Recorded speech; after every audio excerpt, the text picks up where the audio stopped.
Allahu Akbar. أعوذ بالله من الشيطان الرجيم. بسم الله الرحمن الرحيم. إن الحمد لله نحمده ونشكره ونستعينه ونستغفره ونتوب إليه ونشهد أن لا إله إلا الله وحده لا شريك له ونشهد أن محمدا عبده ورسوله. رب اشرح لي صدري ويسر لي أمري واحلل عقدة من لساني يفقه قولي. السلام عليكم.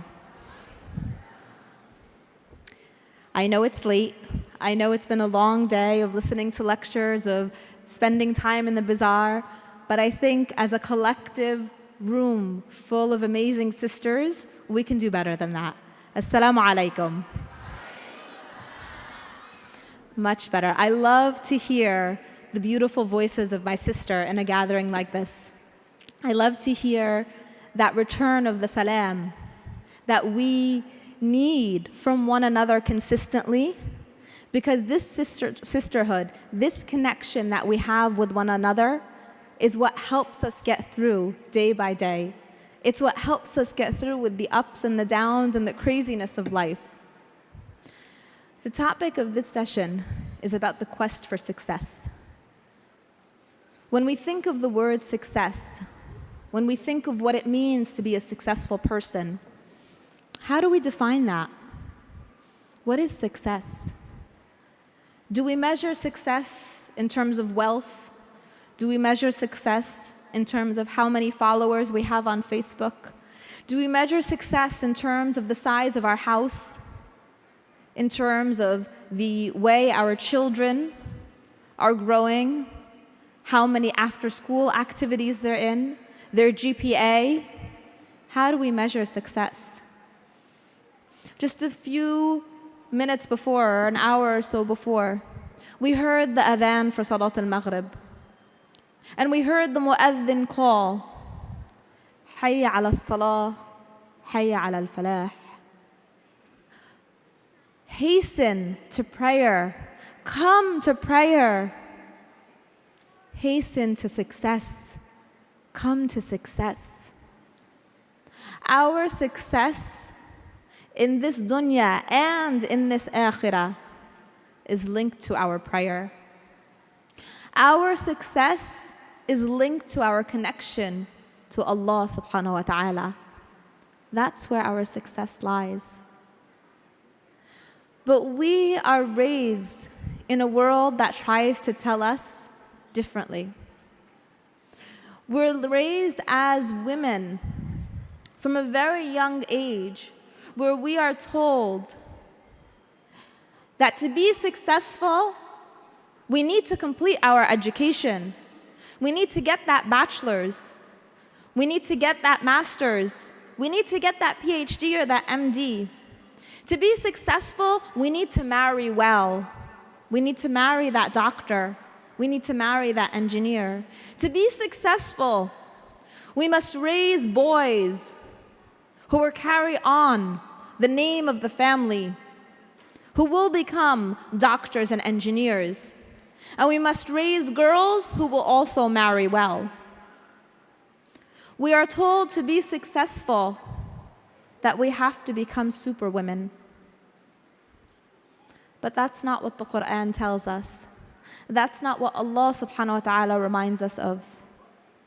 In Surah Al-Ahzab, Allah subhanahu wa ta'ala reminds us, as He speaks to both men and women, and says, indeed, the believing men and the believing women, the Muslim men and the Muslim women, the men who guard their chastity and the women who guard their chastity, the men who do good deeds and the women who do good deeds, for them there is great reward. Allah subhanahu wa ta'ala reminds us that man or woman, female or male, we will not be judged by our gender, but we will be judged by the merit of our deeds. We will be judged by our actions. We will be judged by what we do to please Him. Because the purpose of our creation, whether man or woman, is to worship the Creator. And we worship our Creator in the good that we do. We worship our Creator by pleasing Him. But what are these standards that we as women are often held up to? What are these standards that often feel impossible to obtain? We talk about society giving us definitions. We talk about society telling us what it means to be a woman. But sometimes we as women can also be our own worst enemies. We as women can look at one another and smile and sit next to each other, and yet the next minute we find ourselves saying, "Did you see what she was wearing?" Or, "Yeah, she's doing well in work, but have you seen her house?" Or, "Have you tasted her biryani?" We as women are sometimes not kind to each other. We as women are sometimes our own worst enemies. But where does that come from? Where does that develop from? Because we know that is not the healthy heartbeat of an ummah. To keep our ummah healthy, we must keep our connections to one another healthy. To raise our children together, to be the next generation that will lead, inshallah, and that will grow to be righteous. We must do it together, not by pointing fingers and saying, "I don't want my child interacting with that one because that one's not good." Not by pointing fingers and saying, "Let's keep away from that family because that mother, she's divorced. Let's keep away from that family because that one has this and this and that going on." This is not the way that we raise an ummah. This is not the way that we link our hearts together and connect to please Allah subhanahu wa ta'ala. You know, there was an interesting saying by a woman named Gertrude Stein. Now, she's considered one of the foremost feminists of our time. And I don't agree with a lot that she says, but she did say something that was interesting. She said that in trying to become, or in trying to find the perfect men, we as women have become those perfect men. What does that mean? That in struggling so hard to find our roles, to understand where we fit in, we have given up as women that which makes us who we are. We have struggled so hard to fit into societal definitions that have been created for what it means to be a woman today, that we have lost what is most beautiful about us as women. That nurturing, that compassion, that connection to one another, that empathy, that caring. And we have shed that for what? To try to aspire to definitions that society has given us, rather than to aspire to the definitions of Allah subhanahu wa ta'ala. That whether we are male or female, it is the merit of our deeds that we will be judged upon. You know, it was once said that today we raise our women, our young girls, to be like boys. What does that mean? We push our girls and we tell them, be strong, be leaders, do this, do that, do that.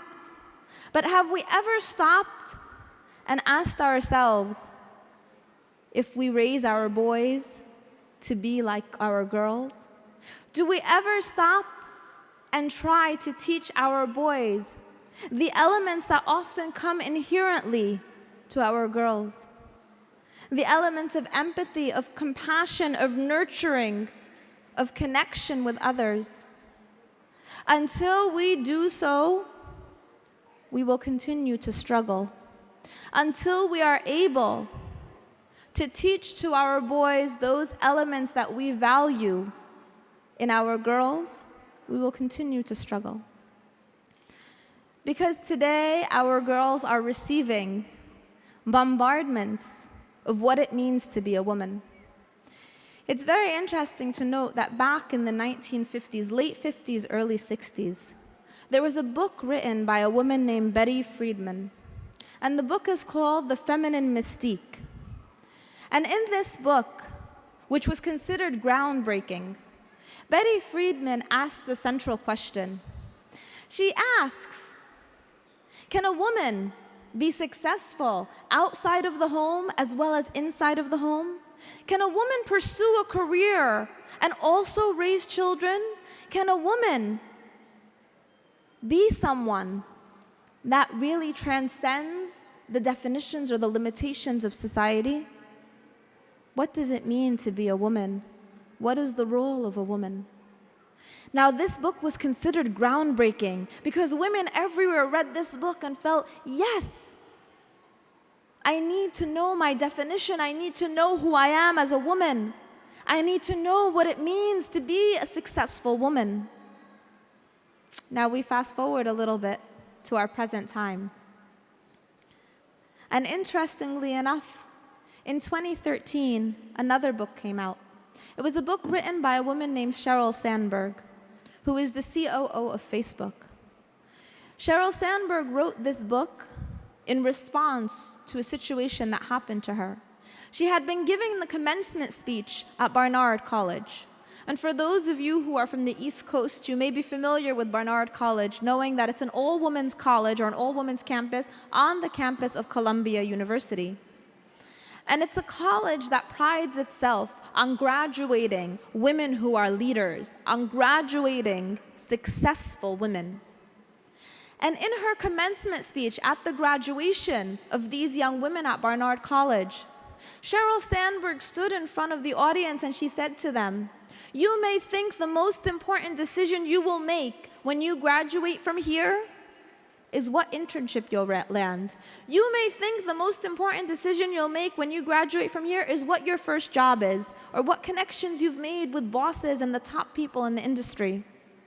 And she said, "I stand here today to tell you that the most important decision you will make is who you marry." And when she said that, the audience of young Barnard graduates stood up in anger. And they began to say, "What are you talking about? What do you mean who we marry? We don't need to get married. We're independent women. We're successful women." And they were up in arms. And so Sheryl Sandberg wrote the book Lean in response to that situation. And in that book, she asked the central question, what defines a woman? Can a woman be successful outside of the home as well as inside of the home?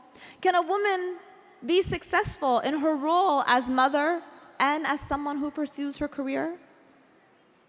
And she wrote this book to speak about the importance of the family structure, of the partner that you choose. Today, we are setting up an impossible task for our girls. Here at our center, Cornerstone, where we provide marriage facilitation, helping young people get married, we have a serious problem. And the problem is that we have highly educated young women, women who have pursued their degrees, who have excelled in their careers, who are ready to get married, and who cannot find anyone to marry.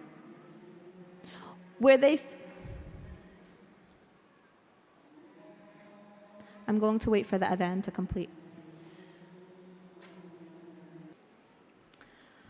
You know, when we're at these conventions, sometimes we take for granted the fact that we're gathered together, we're sitting in a lecture, we're speaking with our friends, and we hear the adhan and we want to just continue on with our lives. But at the time of the Rasul sallallahu alayhi wa sallam, he would call out to his beloved Bilal, and he would say to Bilal, when he would ask him to call the adhan, he would say, "Arihna biha ya Bilal." Bring us rest with the call to prayer, Bilal. We started by speaking about how our salah is the road to success. And it's something to hold on to integrate in everything that we do. So that as a reminder to myself first and foremost, but when we hear that adhan, not to take it for granted, but to realize that this is a gift from Allah subhanahu wa ta'ala. This is a gift to us, our salah, to step outside of the insanity of our world, to understand where we, as women, get our definitions from. Because we don't need a definition from Sheryl Sandberg. We don't need a definition from Betty Friedan. We don't need a definition from Gertrude Stein for what it means to be a woman. Because Allah subhanahu wa ta'ala has given us that definition. What it means to be a successful woman is a woman whose heart is anchored in the love of Allah subhanahu wa ta'ala. Is a woman who recognizes that she will be tested, but she will be tested in a way that Allah subhanahu wa ta'ala knows she can bear. لا يكلف الله نفسا إلا وسعها. Allah subhanahu wa ta'ala will never burden a soul with a burden that is greater than she can bear. And yet we look at childbirth, and many of the scientists who study childbirth will say it is amazing the amount of pain that a female body can withstand in those moments of childbirth. They transcend comprehension. But Allah subhanahu wa ta'ala has created women who are strong enough and resilient enough, physically, emotionally, mentally, to be able to bear that pain of childbirth and to continue to bear the trials and the tribulations of tarbiyah, but also to taste the sweetness of it. How do we raise our girls? How do we raise our young women, the next generation, who will lead and continue to lead the next generations to come and to come, who will be the Muslim Americans of the future? How do we raise them?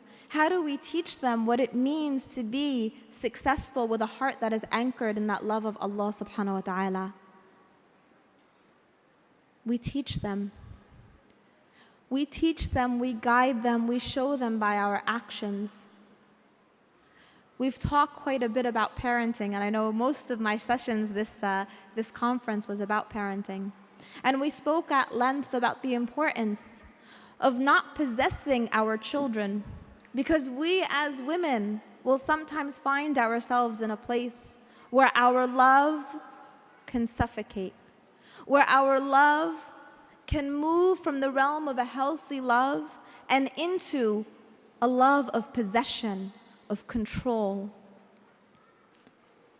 And this is why, as a marriage counselor, one of the things that we see frequently in our center as well is problems related to the parents. Because when there is a love that is unhealthy, that suffocates, when we feel that our children are our possessions, we've lost sight of what it means to be successful as a mother, because our love has shifted. And it is no longer a love of Allah subhanahu wa ta'ala that our heart is anchored to. You know, there was a man by the name of Greg Mortensen who used to climb mountains in Afghanistan and in Pakistan. And there came a time when he was climbing the mountains and he fell and got hurt. And so a family in Afghanistan took him in, and they drank with him 3 cups of tea. And they said to him, now that we have drunk 3 cups of tea together, we are like family. And the man was so taken by this, he said, I promise that if I make it back to the US, I will start a foundation, and I will raise money to build schools in your country. So true to his word, Greg Mortensen came back to the US, and he started a foundation known as Pennies for Peace. And he began to raise money to build schools. And he went back to Afghanistan and Pakistan, and he did build these schools that he had promised. But the schools that he built were for girls, only for girls. And so some of the media and the journalists were interviewing him, and they were asking him, why are you only building schools for girls? And he responded and said, if I educate a boy, I have educated an individual. If I educate a girl, I have educated a generation. Because the education of our girls is key. But when we talk about education, we are not just talking about getting that bachelor's, that master's, that PhD, or that MD. We are talking about the education of life. What does our daughter's character look like? What does our daughter's akhlaq, their adab? What is the state of their heart? How is their salah? How is our salah? If we find ourselves skipping our salah because we have to run to soccer practice, we have to go to Kuman, we have to drop our children off at mathnasium or here and here and here, then we cannot say that this is success. Because when we lose that block, when we lose that foundation, then we lose what our success must be built upon. So guiding our girls through education, teaching them by action, bringing them back to the deen. But it starts with us. It starts with us as mothers, as aunts, as sisters, as friends, as neighbors. It starts with us reaching out to each other, connecting with one another, recognizing that our definition does not come from a book written by a feminist. Our definition does not come from the media. Our definition does not come from Beyonce or from Katy Perry. Our definition comes from a much higher power. Our definition, our worth, who we are as women, our success comes from Allah subhanahu wa ta'ala. And I pray that Allah subhanahu wa ta'ala guides us all to the successful path, to the righteous path. I pray that Allah subhanahu wa ta'ala guides our daughters to that path as well and makes us of the most righteous that will enter into His Jannah. Jazakumullahu khair. Assalamu alaikum.